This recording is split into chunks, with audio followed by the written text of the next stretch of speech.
Hey everyone, this is Greg from London Bridge Bricks. Hope you're all keeping safe and well. So it's the festive season and Christmas is just around the block. So it's about time that I took a look at this year's LEGO Star Wars 2020 Advent Calendar. But instead of doing an overall review or a daily walkthrough, I'm going to give you my ranking of worst to first. And while I'm doing that, don't forget, please do give this video a thumbs up. So it's set number 75279 and comes with 311 pieces, 10 minifigures, several which are exclusive and cost £25 in the UK and $40 in the US.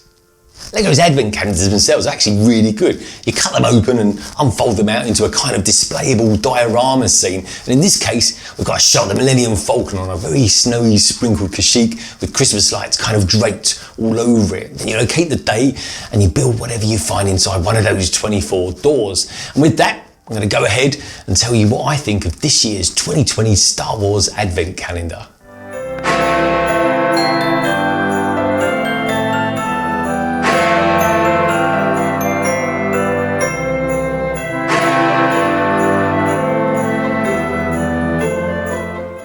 So it's straight in at number 24, and it goes to this, my absolute worst.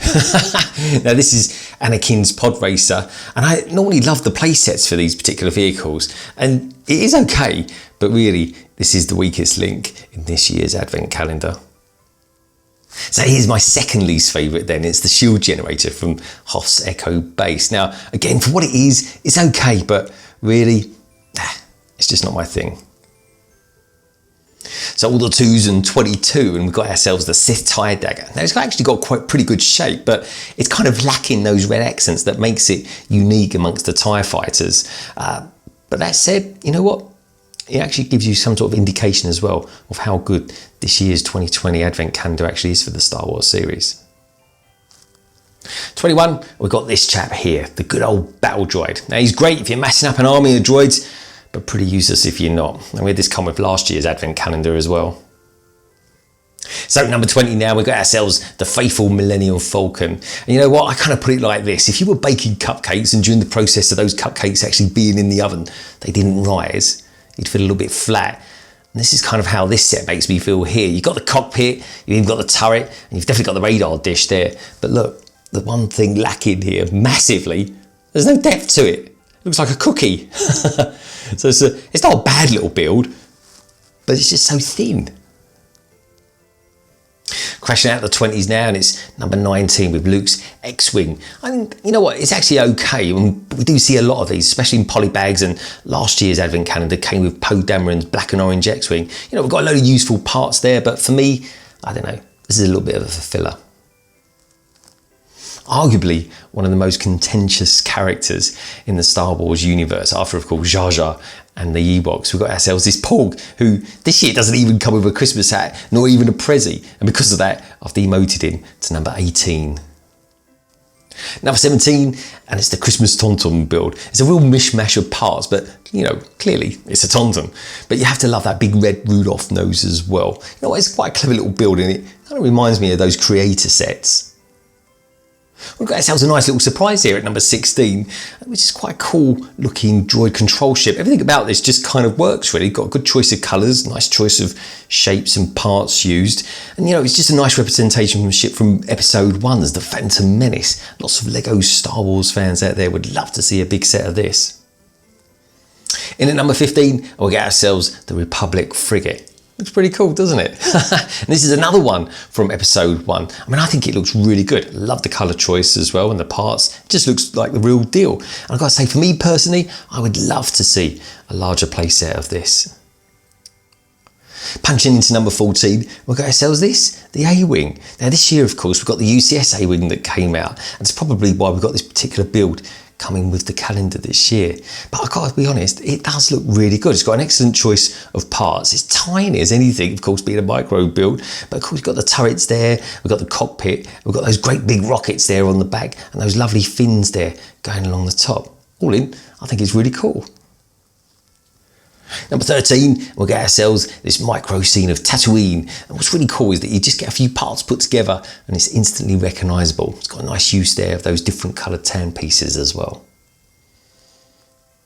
In at 12, we've got ourselves a young, dashing Luke Skywalker here.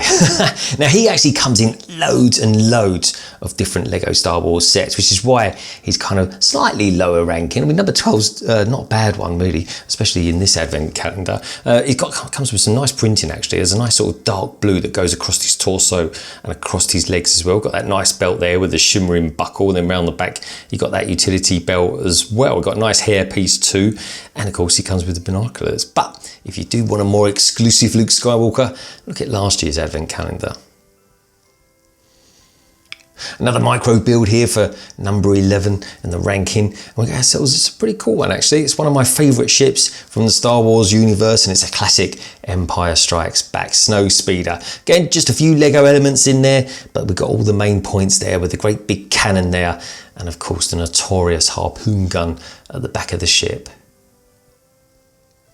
Number 10, we've got probably one of the best loved minifigures for massing up into an army. It is of course the Stormtrooper, and doesn't it look great? Interestingly though, this might be the new style Stormtrooper with that slightly larger helmet, but it is of course more detailed. Underneath it though, we've got ourselves the rather old, and I thought outdated now, Angry Clone. Be interesting to see how much longer Lego used that head for. But anyway, he comes with a classic blaster, and I'm more than happy to have him in my collection.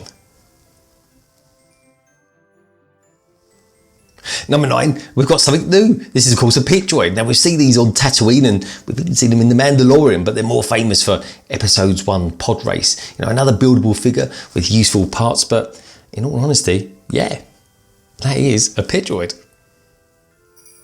Number 8, and it's the lovable droid from the last movie, Dio, sporting a Christmas hat and standing on a 2x2 round plate.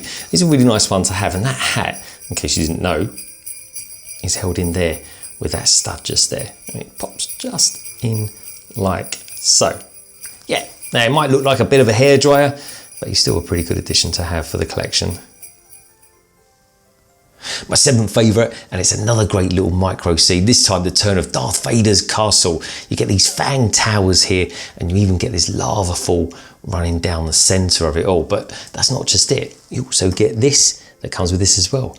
Darth Vader's TIE Fighter as well in this micro build. It's fantastic, isn't it? With these two 1x1 clips. Number 6, we've got ourselves the star of the Rise of Skywalker is of course Rey. She's sporting her Jedi robes, looking really nice there. Nice print, especially around the back as well. We've got this lovely hair piece as well, and she comes with an alternative face. If I just pop that round, and there you go there. Looking a little bit more focused on the Force there. But again, another really nice minifigure to add to the collection. In at number 5, and we've got ourselves my favourite micro build, the very swishable Razor Crest. Now, after watching the latest episode of The Mandalorian, I can't say I was too particularly inspired to actually build this, but I'm glad I did though, because like I say, this is my favourite one from this particular advent calendar, and just like I say, just one of those, another micro build that, I don't know, with a couple of clever little techniques and just, you know, a few parts of Lego elements here, we've got ourselves essentially the Razor Crest in micro form. I think it looks absolutely great, and I'm so pleased that I built it. So number 4 then, we get ourselves a very slick looking Sith Trooper. These are fantastic. I love them, I really, really do. I think the printing on these is brilliant, especially around the helmet area there. I think the moulding is perfect on there. The printing on the torso is excellent, especially around the legs as well, and around the back of the torso it looks really good. I'm glad that he comes with a normal blaster as well. Interestingly enough though, boom, pop him off. Angry Clone, completely the wrong head to use. But anyway, I think these particular characters were completely underutilized as well in the last movie. But boy, am I glad to have one of these. And again, like the standard Stormtrooper, they're really good for massing up an army. So now we're into the coveted top 3, and 3rd place goes to this chap. I think this guy is quintessentially Christmas meets Star Wars. He really is, and in all honesty, he's not to be taken seriously at all. But he's of course a gonk droid. So I don't know, think snowman, mix him with a hint of droid. What do you get? a Gog Droid, a kind of Gog Droid snowman. I love it though. I like the sticks that they've used on the sides. You've got this great big carrot there for his nose. And we've got this clever technique as well used to kind of make a mouth up there. He almost looks like he's smiling from that angle, doesn't it? And of course, we've got this nice top hat on top there and a couple of feet down here. I think he looks pretty cool. And like I said, it's just a bit of fun and not to be taken seriously at all, but a great figure to have for the Star Wars Christmas collection. So number 2 then goes to a very festive looking Poe Dameron.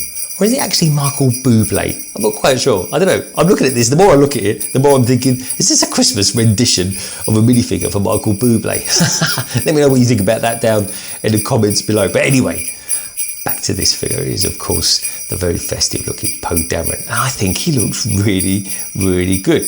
First, straight off the bat, of course, we get this tiny little blaster as well. We've got this mug, but the star of this particular minifigure is, of course, the jumper, the big woolly jumper that he's got there. Got a lovely detail there on the back there with those snowflakes. And then, of course, we've got these snowflakes surrounding the very lovable droid that is, of course, his best mate, BB-8. He's got this nice hair piece as well, very slick looking black. We've got this nice face there with the stubble print on it. If I pop it off as well, turn him around, there we go. It's not looking very festive looking now, but anyway, it is nice to have an alternative face on there. He's wearing just plain red trousers. I really like this figure. I think, you know what? A lot of people would have bought the actual advent calendar just for this minifigure alone. And quite frankly, I wouldn't have blamed them. So last but by no means least, my number 1, my favourite 2020 Star Wars Advent Calendar. It is, of course, the very festive inspired Darth Vader. And doesn't it look brilliant with that jumper? Honestly, I think it looks absolutely fantastic. I think the guys at Lego completely smashed it out of the park. Let's take a closer look, shall we? I'll just pop his candy stick there on the floor. And then here we go.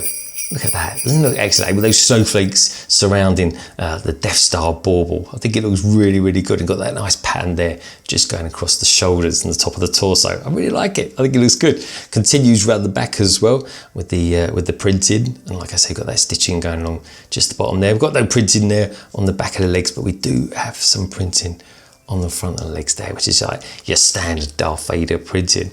What I really like about this figure as well, of course, is his helmet. It's got these the 2 sectioned helmets. I mean, you just pop the top part off, and then that kind of reveals his face, but leaves the bottom section on there as well, which I always think looks really, really good. I'm liking the cape as well that comes with this. It's kind of like a sort of, it's a sort of kind of slightly stiff material, but it's all right actually. I quite like it. I like it in the sense that you can kind of almost twist it around and, I don't know, just kind of make a scene or something like that. It looks just a little bit more dramatic, a bit like the Darth Vader that you get with the Bespin dual set, if you're lucky enough to be able to get hold of one of them. But one thing I'm absolutely happy about, and feel quite lucky enough to have got this actually, because these are quite hard to get hold of these days, is this minifigure of Darth Vader.